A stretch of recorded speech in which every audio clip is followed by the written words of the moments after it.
Hey mga idol, so welcome ulit dito sa ating channel. Bali sa video na to mag-unbox tayo nitong Versace Dylan Blue. Ito siya. So 50 ml lang to mga idol and then nakuha natin to sa around 59 SGD.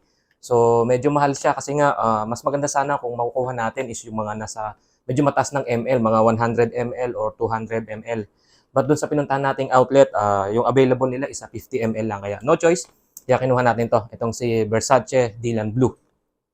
So okay na okay ito mga idol. Actually, mas nagustuhan ko to kaysa dun sa Versace for Home. Kasi nga yung Versace for Home medyo mababa yung pagka-woody effect niya. But dito, si Dylan Blue, so medyo mataas yung pagka-woody niya. Tapos medyo may smell na pagka-leathery. Unlike do sa for Home, talaga more on citrus talaga siya. Kaya mas napili natin to. And alam naman natin mga idol na sa pabango, sa perfume, mas preferred natin yung may pagka-woody effect. Kasi nga medyo classy yung amoy niya. Anyway, so unbox natin to. Itong si Versace Dylan Blue. Ito siya ulit. So maliit lang to, 50 ml and then made, saan ba to gawa? Saan ba siya gawa? Hindi ko makita kung saan siya gawa mga idol but okay to. Siguro tignan na lang natin mamaya. Hindi ko makita, medyo maliit yung mga sulat eh. Kasi nga sobrang liit lang ito mga idol. Anyway, so ito yung kanyang code, perfume code. Ayun, made in Italy pala siya mga idol. Yan o. Sana makita. Made in Italy. Yan. And then, nandiyan yung code niya. 3076Y. So, nandiyan yung perfume code niya. Yan. So, made in Italy pala siya. Okay. EDT. And then, unbox natin. Tignan natin. Yan.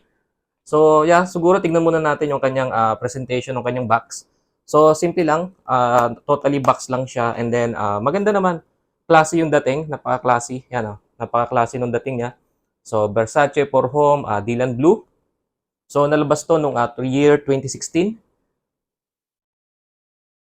And then, dito yung kanyang tag. Yan o, yung pinaka, dyan sa nakilali. Yung ganyan na yan. Yung stripe na yan.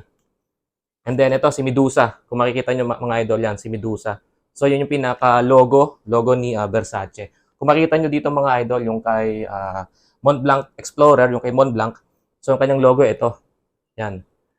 Yan, kung makikita nyo, yan o.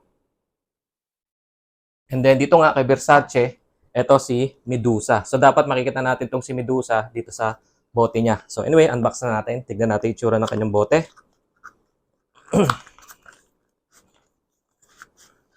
Ayun o, napaka-classy. Tingnan mga idol, napaka-classy, di ba? So, napakaganda ng pagkakagawa ng bote niya. Simple lang siya, pero napaka-class.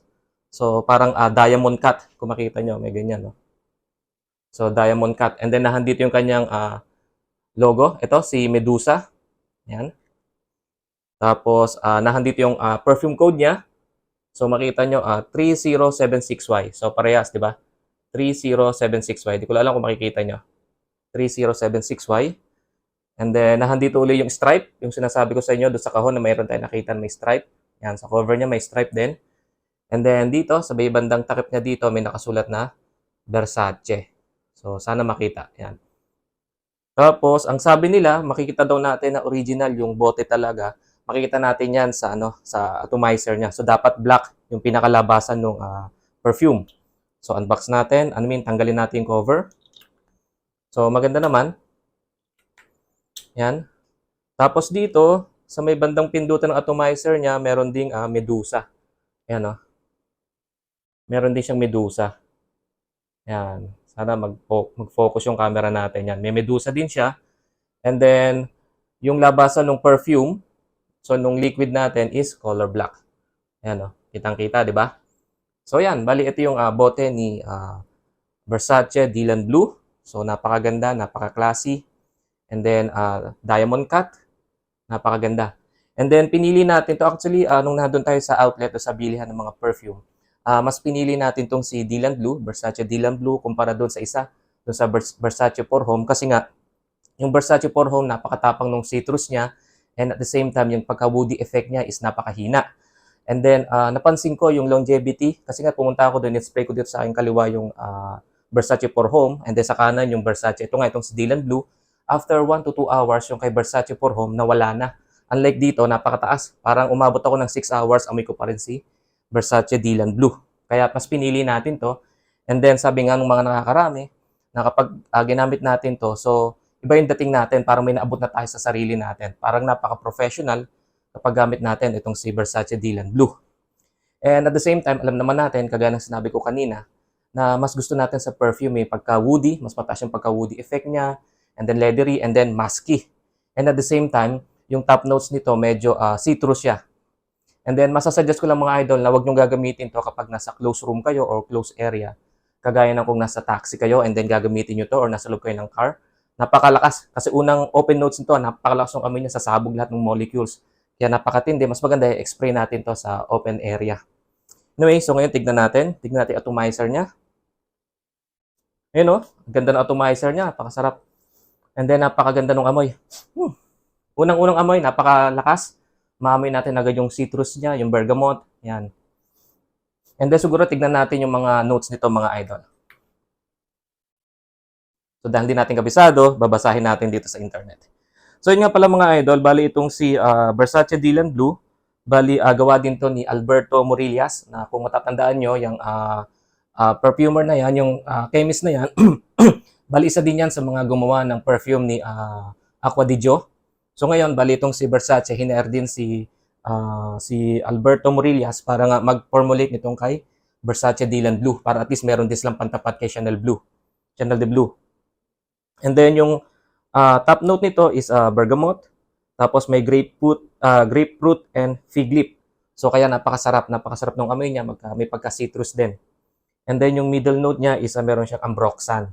So yung ambroxan yan mga idol, napakaganda niyan. Parang ano yan parang si agarwood, yung oud.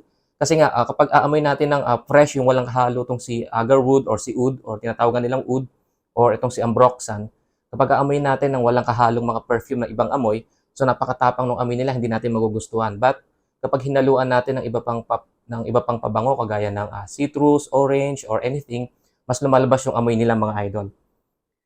Anyway, so yung middle note nila, like I said, is ambroxan, black pepper, and patchouli. Kaya mas nagustuhan ko yung may pagka-musky nito and may pagka-woody. And then at the same time, yung base note niya is incense yun. Yun ang kagandahan nito mga idol. Hinaluan niya to ng incenso. Kaya pag unang spray natin, medyo maamoy natin after 30 minutes or 1 hour, maamoy natin yung smoky. May pagka-smoky itong pabango na to mga idol. And then of course, meron siyang patchouli, like I said, and then tonkan bean and saffron and musk. Kaya kapag ini-wear natin to after 2 to 3 hours, makikita natin or maaamoy natin yung pagka-woody, musky. Kasi nga medyo mataas yung kanyang musky nito and woody. And talagang masculine na masculine kapag wear natin tong pabango na to mga idol. Itong si Versace. And then like I said, ang nag-formulate ng formula na to ay si Alberto Morillas, yung nag-formulate kay Acqua di Gio. So yan, bali ito yung si Versace Dylan Blue. Napakaganda, napakataas ng longevity nito. So umaabot ng 6 to 10 hours yung longevity nito mga idol. Itong si Dylan Blue. Kaya pinili natin kasi nga mas maganda and at the same time look professional kapag gamit natin itong pabango na to. Ito, si Versace Dylan Blue.